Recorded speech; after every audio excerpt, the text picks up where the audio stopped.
Bali ang paglagay ng bola is lahat isang direksyon lang. Kung sa stock lahat ng puti pa clockwise. Dito naman sa mga aftermarket is lahat ng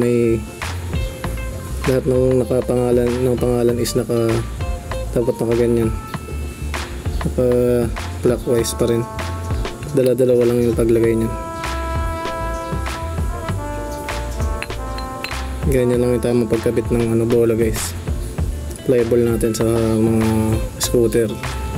Tulad na itong Honda Click, no? At isang direksyon yan lahat.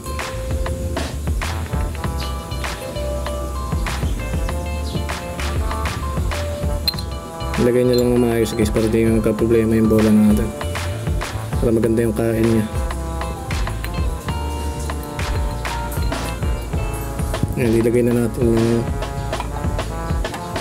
bola natin dito sa bill natin.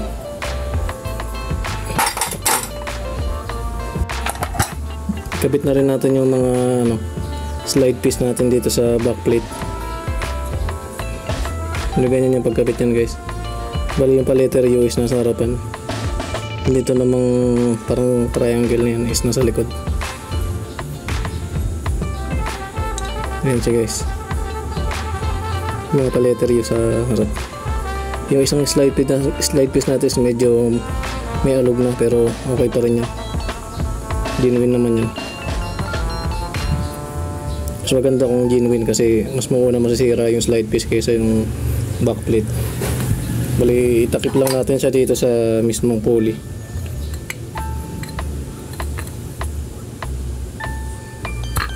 Ang tulak lang natin siya.